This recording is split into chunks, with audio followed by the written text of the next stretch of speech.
Assalamualaikum warahmatullahi wabarakatuh. Alhamdulillah alladzi arsala Muhammad sallallahu alaihi wasallam basyiron wa nadhiron wa ja'alal islam dinahu alladzi tardahu. Asyhadu an la ilaha illallah wa asyhadu anna Muhammadar Rasulullah la ilaha illallah wahdahu la syarikalah. Allahumma sholli ala sayyidina Muhammadin wa ala ali sayyidina Muhammad wa ala alihi wa sahbihi wa man tabi'ahum bi ihsanin ila yaumiddin, amma ba'du. Saudaraku yang dimuliakan oleh Allah Subhanahu wa taala, 3 pondasi dalam beramal. Yang pertama adalah ikhlas, yang kedua adalah sungguh-sungguh, dan yang ketiga adalah melakukan sesuai dengan adab atau tata krama dalam Islam.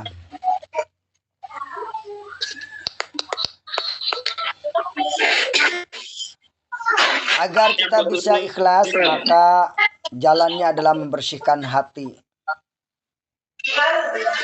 Agar kita bisa bersungguh-sungguh, maka jalannya adalah menghormati guru ketika menuntut ilmu. Di dalam segala bidang kita memiliki guru, mungkin bisa disebut atasan yang tentunya yang hanif ya, yang sesuai dengan standar kita ya. Kemudian yang kedua, agar kita bisa mengajarkan atau melaksanakan adab-adab dalam Islam, yaitu kita harus lebih mendahulukan keridhaan Allah Subhanahu wa taala dan Rasulnya. Dalam kesempatan kali ini juga, marilah kita mengenang kembali tentang masalah hidup. Hidup ini ada beberapa. Yang pertama, tujuan hidup. Apa tujuan hidup kita? Kita dilahirkan di muka bumi ini. Yang kedua adalah tauladan hidup. Siapa tauladan hidup kita? Kemudian yang ketiga adalah pedoman hidup. Apa pedoman hidup kita? Yang selanjutnya adalah jalan hidup. Jalan hidup yang kita sudah tentukan, yaitu kita berada di atas jalan dakwah ini. Kemudian cita-cita hidup. Cita-cita hidup kita, kalau dulu mungkin kita masih punya bahwa cita-cita kita adalah mati syahid di jalan Allah. Nah, bila cita-cita hidup kita ini sudah melenceng, kita kembalikan kepada cita-cita yang luhur, yaitu kembali kepada jalan Allah, yaitu sebagai mati syahid, sebagai cita-cita atau himmah kita tertinggi. Dalam hidup juga ada teman hidup. Nah, teman hidup kita, yang pertama tentu keluarga kita ya, istri kita, anak kita sebagai teman hidup. Dan juga ikhwah, saudara kita, teman-teman kita dalam dakwah ini harus dijadikan sebagai teman hidup. Di samping teman juga ada lawan hidup. Lawan hidup kita yang jelas yaitu kezoliman. Yang jelas lawan hidup kita adalah syaitan ya, dan ajaran-ajarannya tentunya. Orang bilang tauhid. Lawan hidup kita adalah setan yang jelas. Dan yang kedua adalah hawa nafsu. Suatu hari Rasulullah SAW pada saat perang Badar, pulang dari perang Badar, beliau bersabda, kita telah pulang kepada jihad yang kecil dan kita akan kembali pada jihad yang besar. Kemudian sahabat bertanya, jihad apa yang besar itu? Jihadun nafsi, perjuangan melawan hawa nafsu. Selagi masih ada hidup, berarti kita masih melawan, masih ada lawan hidup. Kemudian alat hidup kita. Apa kira-kira alat hidup kita? Di samping harta, benda, tentu juga ada namanya jasmani kita. Kalau orang nggak punya jasmani, punya ruh aja, namanya apa bang? Bebongkongnya. Iya. Kalau punya eh, istilahnya jasad aja tapi nggak ada ruh, namanya apa? Zombie ya. Ya, jadi kita harus punya alat hidup, kita adalah harta yang kita punyai untuk menopang kehidupan kita, dan juga ruh yang ada dalam diri kita harus kita jaga. Kulir ruh min amri Rabbi, setiap urusan ruh itu adalah urusan Allah Subhanahu wa taala. Nah, ini. Yang terakhir adalah pandangan hidup. Pandangan hidup ke depan. Apa? Ke depan itu akhirnya kita ke akhirat, ke masa depan. Nah, itu. Pandangan hidup ke belakang, kita harus evaluasi diri. Apa yang sudah kita lakukan untuk hari esok dan apa yang belum kita lakukan. Sudah berapa kita? Apakah ada di bawah garis hidup atau di atas garis hidup? Atau kita keluar dari garis hidup? Nah, bingung-bingung ya. Nah, ini. Kita berada di mana posisi kita? Ini. Kemudian ke samping kanan kita.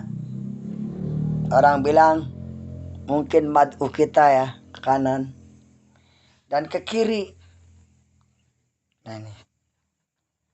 Ke atas, ke bawah. Ke atas itu hubungan vertikal, ke bawah hubungan horizontal. Inilah beberapa yang perlu kita ingat kembali, bahwa dalam hidup ini kita memang memiliki beberapa yang harus diperhatikan.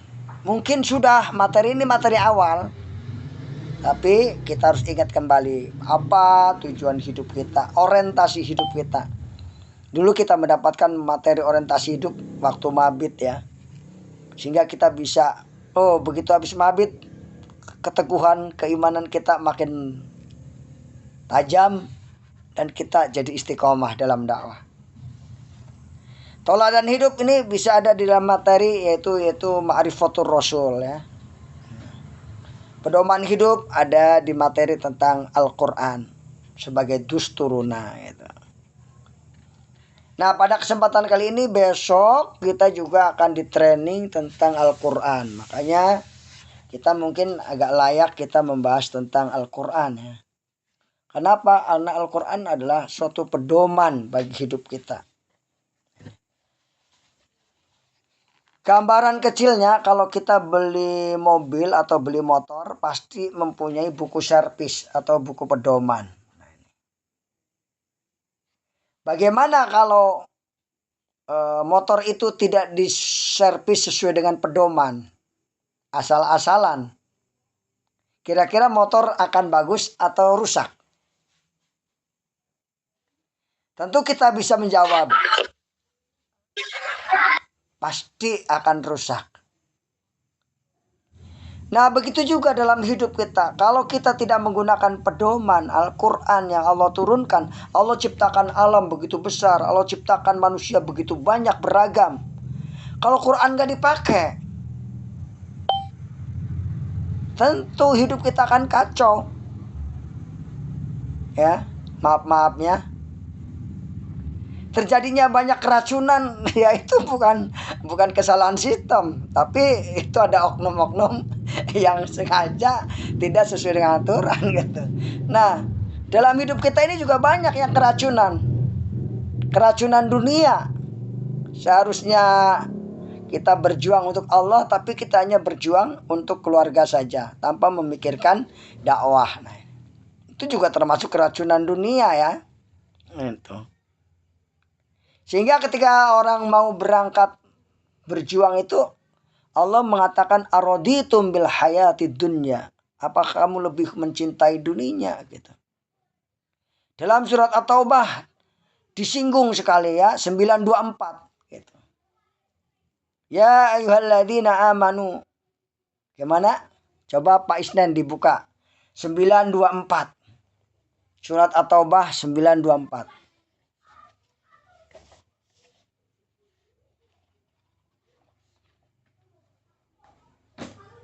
Yang udah ketemu boleh sedekah. Surat At-Taubah ayat 24.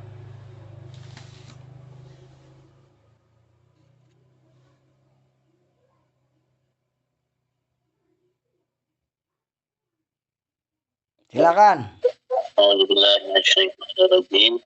Ya. Ya, ada suaranya nggak?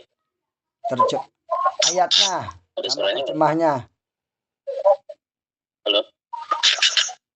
Ya, ada suaranya ada.